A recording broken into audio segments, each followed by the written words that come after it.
You Yo, what's going down? It's your boy Facts, your mans. And today we're gonna be rocking reacting to this Diary of a CEO where they talking about AI and what's being implemented, what's to come throughout the rest of this year, beginning of next year and the next couple years. And from what they talking and how they talking, it's supposed to be a dramatic, drastic change. And the thing about it, I don't think enough of our peoples is even worried about it, paying attention to it, or gonna be ready for when it come. And you don't want to be one of them people that just get smacked in the face with it, and you ain't ready because a lot of job loss is the main topic of discussion. But with nothing further to do, let's get into it. have made a series of predictions and they correspond to a variety of different dates. And I have those dates in front of me here. What is your prediction for the year 2027? We're probably looking at AGI as predicted by prediction markets and tops of the labs. So we'd have artificial general intelligence by 2027. And how would that make the world different to how it is now? So if you have this concept of a drop-in employee, you have free labor, physical and cognitive, trillions of dollars of it. It makes no sense to hire humans for most jobs. If I can just get, a $20 subscription or a free model to do what an employee does, first, anything on a computer will be automated. And next, I think humanoid robots are maybe 5 years behind. So in 5 years, all the physical labor can also be automated. So we're looking at a world where we have levels of unemployment we never seen before. I'm not talking about 10% unemployment, which is scary, but 99%. All you have left is jobs where, for whatever reason, you prefer another human would do it for you. Let me stop that right there because I know y'all heard what he said. I know you heard what he said. He say only jobs will be left is just the ones that people prefer another human to do at that time until you know how y'all get extra lazy and shit on the jobs and shit like that. When they bring out them humanoid robots, come on now, man. They ain't gotta take no lunch breaks. They don't need no sleeps. They don't gotta take no smokes. Come on now, man. Y'all paying attention? But anything else can be fully automated. It doesn't mean it will be automated in practice. A lot of times technology exists, but it's not deployed. Video phones were invented in the 70s. Nobody had them until iPhones came around. Right. So we may have a lot more time with jobs and with world which looks like this. But capability to replace most humans and most occupations will come very quickly. Okay, so let's try and drill down into that and stress test it. So a podcaster like me, would you need a podcaster like me? So let's look at what you do. You prepare, you ask questions, you ask follow-up questions, and you look good on camera. Thank you so much. Let's see what we can do. Large language model today can easily read everything I wrote and have very solid understanding. Better. I assume you haven't read every single one of my books. No. That thing would do it. It can train on every podcast you ever did. So it knows exactly your style, the types of questions you ask. It can also find correspondence between what worked really well, like this type of question really increased views. This type of topic was very promising. So it can optimize, I think, better than you can because you don't have a data set. Of course, visual simulation is trivial at this point. Y'all said the look on his face, that was a cold hard truth. You know what I'm saying? Yes, you could be put out of work. I mean, all the people doing podcasting and all of that, y'all already got them making all y'all videos as of right now. You know what I'm saying? So just think, you know, like, is y'all really paying attention to what's going on? You know what I'm saying? Where do we get into conversations and discussions with our people we got up there making legislation? Because at this point they hollering about a race who want to be first, but what are they being first to do? You know what I'm saying? Just put humanity and mankind out of work and with no way to sustain a living? Oh man, pay attention to this. So you can make a video within seconds of me sat here and... So we can generate videos of you interviewing anyone on any topic very efficiently, and you just have to get like... Man, motherfuckers already using AI to write their scripts. A lot of that shit they read across TikTok and all that, man, they looking right in their camera reading that script and run them out. The AI didn't put together. So yes. approval, whatever. Are there many jobs that you think would remain in a world of AGI? If you're saying AGI is potentially going to be here, whether it's deployed or not, by 2027, what kind, and then, okay, so let's take out of this any physical labor jobs for a second. Are there any jobs that you think a human would be able to do better in a world of AGI still? So that's the question I often ask people. In a world with AGI, and I think almost immediately we'll get superintelligence as a side effect. So the question really is, in a world of superintelligence, which is defined as better than all humans in all domains, what can you contribute? And so you know better than anyone what it's like to be you. You know what ice cream tastes to you. Can you get paid for that knowledge? Is someone interested in that? Maybe not a big market. There are jobs where you want a human. Maybe you're rich and you want a human accountant for whatever historic reasons. Right. Old people like traditional ways of doing things. Warren Buffett would not switch to AI. He would use his human accountant. But it's a tiny subset of the market. Today, we have products which are man-made in US as opposed to mass-produced in China. And some people pay more to have those. But it's a small subset. It's almost a fetish. There is no practical reason for it. And I think anything you can do on a computer could be automated using that technology. Right. You must hear a lot of rebuttals to when you say it, because people experience a huge amount of mental discomfort when they hear that their job, their career, the thing they got a degree in, the thing they invested $100,000 into is going to be taken away from them. So their natural reaction, for some people, is that cognitive dissonance that, no, you're wrong. AI can't be creative. It's not this, it's not that. It'll never be interested in my job. I'll be fine because. You hear these arguments all the time, right? It's really funny. I ask people in different occupations. I'll ask my Uber driver, are you worried about self-driving cars? And they go, no. No one can do what I do. I know the streets of New York. I can navigate like no AI. I'm safe. And it's true for any job. Professors are saying this to me. Oh, nobody can lecture like I do. Like, this is so special. But you understand it's ridiculous. We already have self-driving cars replacing drivers. And to all the people that's already using ChatGTP, you hear what he said about the professor, and nobody can lecture like me and all that, because a lot of y'all is really thinking along them same lines. But if you already dealing with your ChatGTP and you've been dealing with it for even just a week at this point, you already can see how smart and cognitive that the ChatGTP is, which, you know what I'm saying? So ChatGTP could break it down based on your conversations and give it to you all the way in your own custom learning style. So, feeling like nobody can lecture like you or nobody can drive like you.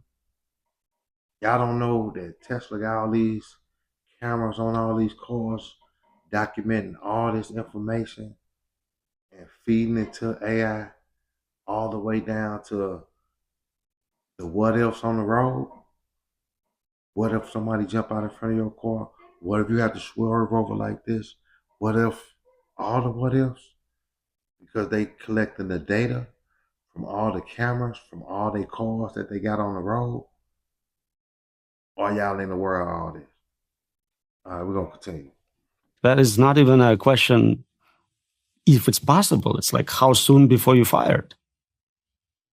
Yeah, I mean, I've just been in LA yesterday, and my car drives itself. So I get in the car, I put in where I want to go, and then I don't touch the steering wheel or the brake pedals, and it takes me from A to B, even if it's an hour-long drive without any intervention at all. I actually still park it, but other than that, I'm not driving the car at all. I mean, obviously in LA we also have Waymo now, which means you order it on your phone and it shows up with no driver in it and takes you to where you want to go. Oh yeah. So it's quite clear to see how that is potentially a matter of time. For those people, because we do have some of those people listening to this conversation right now, that their occupation is driving, to offer them and I think driving is the biggest occupation in the world, if I'm correct. I'm pretty sure it is the biggest occupation in the world. Would be one of the top ones, yeah. What would you say to those people? What should they be doing with their lives? Should they be retraining in something, or what time frame? So that's the paradigm shift here. Before we always said this job is going to be automated, retrained to do this other job. But if I'm telling you that all jobs will be automated, then there is no plan B. You cannot retrain. Nah, come on, I got to stop it right there. You hear what the man just said? Oh man, it ain't funny. It's just a cold hard truth. Like he said, did you not hear what I just said? That mean ain't nothing to train in when I tell you all jobs will be automated. And because in California, like you say, they already got the self-driving cars. You got way more coming to the rest of the world. That's one of the biggest industries. So when they start cutting into the truck driving and all of that, y'all don't think all that's on the way? Man, pay attention. Look at computer science. 2 years ago, we told people, learn to code. You are an artist, you cannot make money, learn to code. Then we realized, AI kind of knows how to code and getting better. Become a prompt engineer. You can engineer prompts for AIs. It's going to be a great job. Get a 4-year degree in it. But then we're like, AI is way better at designing prompts for other AIs than any human. So that's gone. So I can't really tell you right now the hottest thing is design AI agents for practical applications. I guarantee you in a year or two, it's going to be gone just as well. Yeah, so I don't think there is this occupation needs to learn to do this instead. I think it's more like we as a humanity, then we all lose our jobs. What do we do? Exactly. What do we do financially? Who's paying for us? And what do we do in terms of meaning? What do I do with my extra 60, 80 hours a week? You've thought around this corner, haven't you? A little bit. What is around that? I'm going to stop it right there one more time, y'all, because if you've been somewhat around hearing what's going on, the term useless eaters have been thrown around quite a bit. Imagine how much they using that term. Corner, in your view? So the economic part seems easy. If you create a lot of free labor, you have a lot of free wealth, abundance, things which are right now not very affordable become dirt cheap, and so you can provide for everyone basic needs. Some people say you can provide beyond basic needs. You can provide very good existence for everyone. The hard problem is, what do you do with all that free time? For a lot of people, their jobs are what gives them meaning in their life, so they would be kind of lost. We see it with people who retire or do early retirement. And for so many people who hate their jobs, they'll be very happy not working. But now you have people who are chilling all day. What happens to society? How does that impact crime rate, pregnancy rate, all sorts of issues? Nobody thinks about. Governments don't have programs prepared to deal with 99% unemployment. Right. What do you think that world looks like? Again, I think what are you going to be doing? Very important part to understand here is the unpredictability of it. We cannot predict what a smarter than us system will do. And the point when we get to that is often called singularity. by analogy with physical singularity. You cannot see beyond the event horizon. I can tell you what I think might happen, but that's my prediction. It is not what actually is going to happen because I just don't have cognitive ability to predict a much smarter agent impacting this world. Then you read science fiction. There is never a superintelligence in it actually doing anything because nobody can write believable science fiction at that level. They either banned AI, like Dune, because this way you can avoid writing about it, or it's like Star Wars. You have this really dumb bots, but nothing superintelligent ever. Because by definition, you cannot predict at that level. Because by definition of it being super intelligent, it will make its own mind up. By definition, if it was something you could predict, you would be operating at the same level of intelligence, violating our assumption that it is smarter than you. If I'm playing chess with superintelligence and I can predict every move, I'm playing at that level. It's kind of like my French bulldog trying to predict. It's just you can't foresee the future. You know what I'm saying? When they didn't train this AI or this intelligence to, make multiple responses for the same event. You never know where it's gonna go. At that point, like, you know what I'm saying? It's like a human damn near at that point because you don't know which response it's going to choose. You just know there's multiple responses that it can choose. And a lot of them might not even be for the good in our eyes, but based on what the machines or what the intelligence is trained to, I guess, cope, how it's trained to cope with humans, it may feel like what it's doing is in our better judgment or our better interest, or, you know what I'm saying, that we just can't see. Exactly what I'm thinking and what I'm going to do. That's a good cognitive gap. And it's not just he can predict you going to work, you coming back, but he cannot understand why you're doing a podcast. That is something completely outside of his model of the world.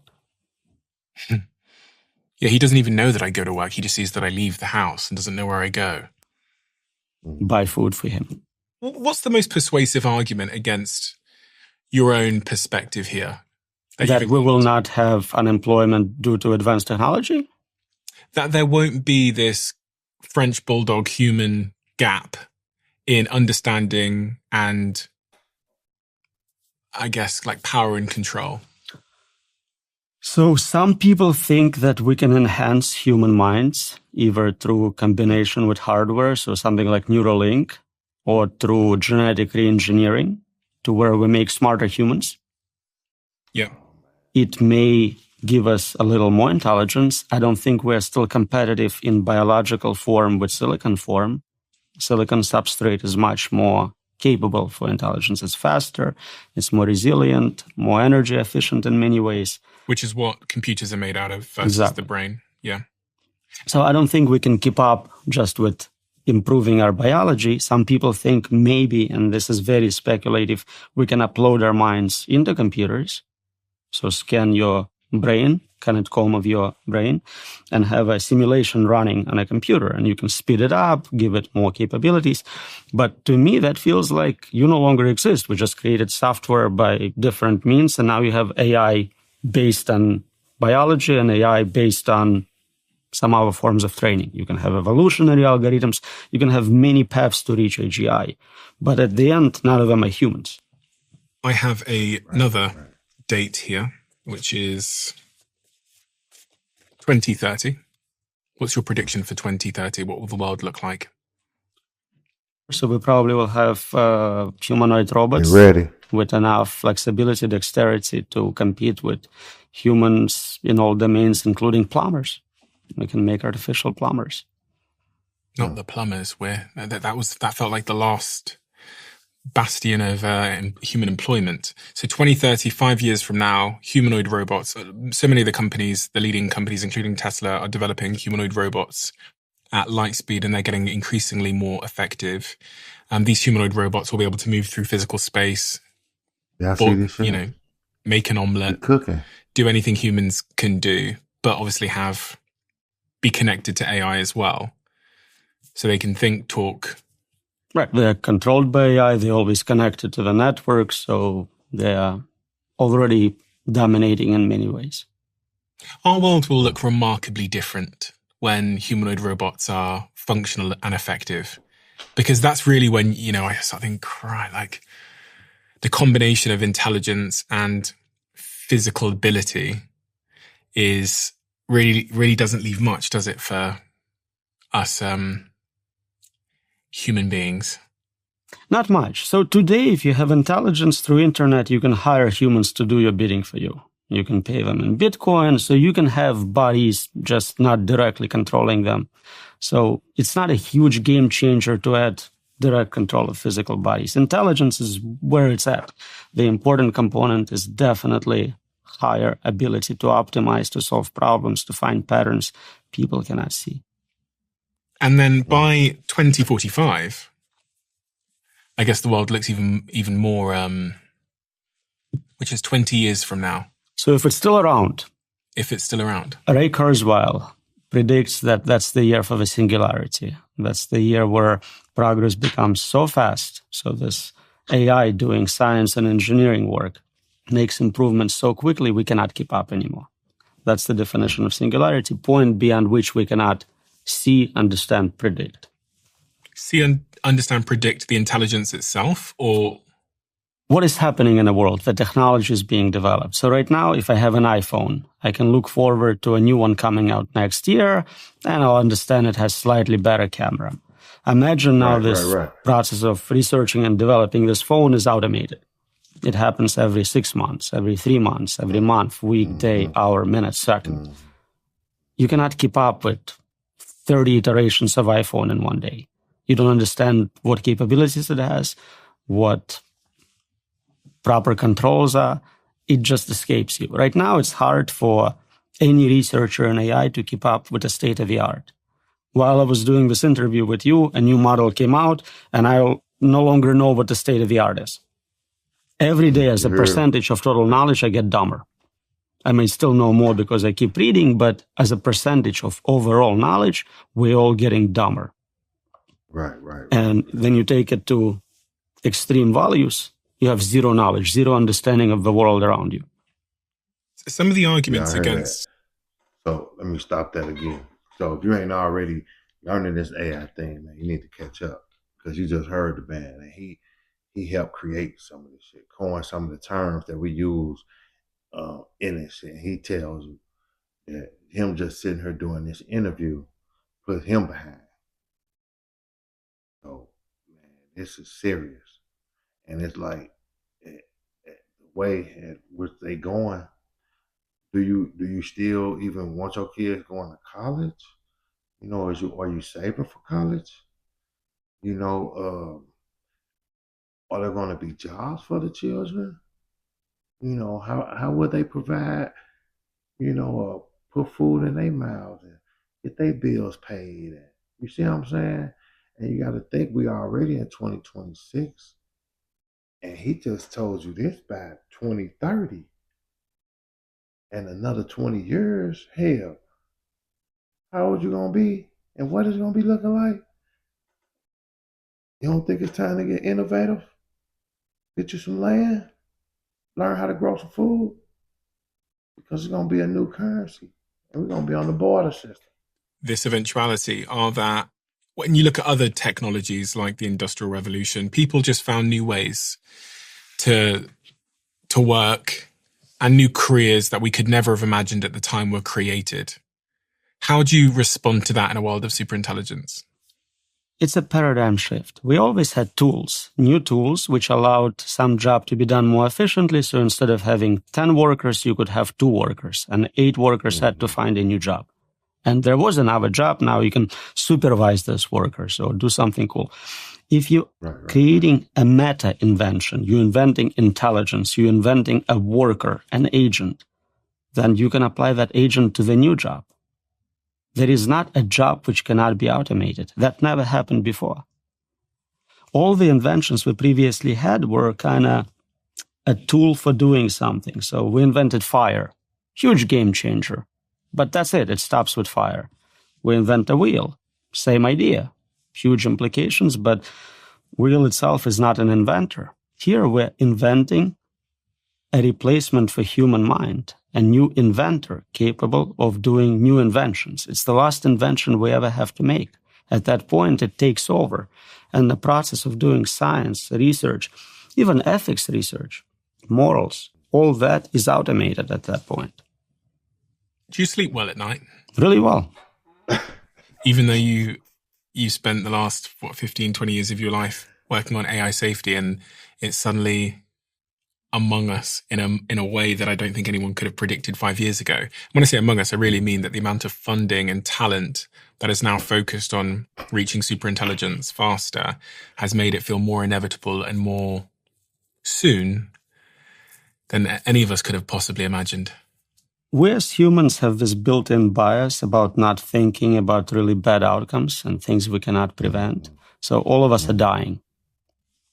Your kids are dying, your parents are dying, everyone's dying, but you still sleep well, you still go on with your day. Even 95-year-olds are still doing games and playing golf and whatnot, because we have this ability to not think about the worst outcomes, especially if we cannot actually modify the outcome. So that's the same infrastructure being used for this. Yeah, there is humanity-level death-like event. We're happening to be close to it probably, but unless I can do something about it, I can just keep enjoying my life. In fact, maybe knowing that you have limited amount of time left gives you more reason to have a better life. You cannot waste any.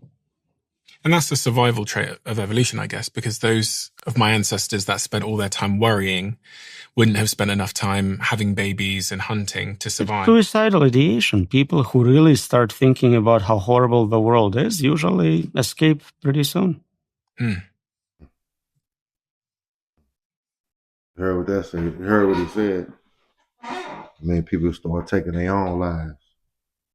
And it might be time for people to start thinking about the worst case scenario, because it's coming. And all these moves they making, we're going over into Venezuela and all these other things that's happening is all them crunching down and getting preparation for what they know they're gonna need to power this thing. Because it's going to take a whole hell of a lot of energy to do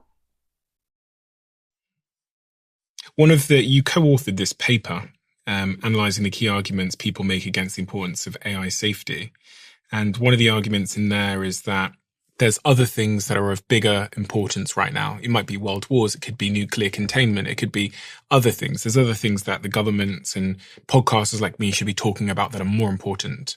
What's your rebuttal to that argument? So superintelligence is a meta solution. If we get superintelligence right, it will help us with climate change. It will help us with wars. It can solve all the other existential risks. If we don't get it right, it dominates. If climate change will take 100 years to boil us alive and superintelligence kills everyone in 5, I don't have to worry about climate change. So either way, either it solves it for me or it's not an issue. Right. So you think it's the most important thing to be working on? Without question, there is nothing more important than getting this right. And I know... So at the cost, like you say, at the cost, is still nothing more important than them getting this right. So it's coming. And they gonna get it right because they pouring money, billions of dollars into this project, and from every country, damn it. Everyone says it. You take any class, but you take English professor's class, and he tells you this is the most important class you'll ever take. But you can see the meta level differences with this one. Another argument in that paper is that we'll be in control and that the danger is not AI. This particular argument asserts that AI is just a tool. Humans are the real actors that present danger, and we can always maintain control by simply turning it off. Can't we just pull the plug out? I see that every time we have a conversation on the show about AI. Someone says, can't we just unplug it? Yeah, I get those comments on every podcast I make, and I always want to get in touch with a guy and say, this is brilliant. I never thought of it. We're going to write a paper together and get a Nobel Prize for it. This is let's do it. Because it's so silly. Can you turn off a virus? You have a computer virus, you don't like it. Turn it off. How about Bitcoin? Turn off Bitcoin network. Go ahead, I'll wait. This is silly. Those are distributed systems. You cannot turn them off. And on top of it, they're smarter than you. They made multiple backups. They predicted what you're going to do. They will turn you off before you can turn them off.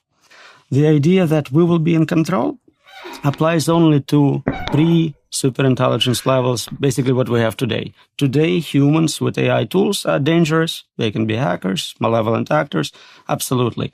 But the moment superintelligence becomes smarter, dominates, they no longer the important part of that equation. It is the higher intelligence I'm concerned about, not the human who may add additional malevolent payload, but at the end still doesn't control it. If you love the Diary of a CEO, You heard him, and he say, "Can we just pull the plug?" And you got to think, man. All these different movies they done made that just showed us from Eagle Eye to all the rest of them, iRobot, and all these motherfuckers that they showed us, and they saying it's gonna get intelligent and more intelligent and more intelligent, and better just keep learning on its own without having to be programmed. Come on, man. So at this point, we need to be waking up and really thinking about the worst case scenario, because the probability, the possibilities is much better than winning a Powerball, baby. Tell you that now. But I ain't gonna hold you. Gonna do your boy a favor. Gonna like the video, share the video, get subscribed, because I will be bringing you more content just like this and even better. A lot of resources and different things like that will be coming through. We'll be touching a little bit of all type of things. Just because we from the hood don't mean we don't know what's good, baby. So yeah, rock out with your boy.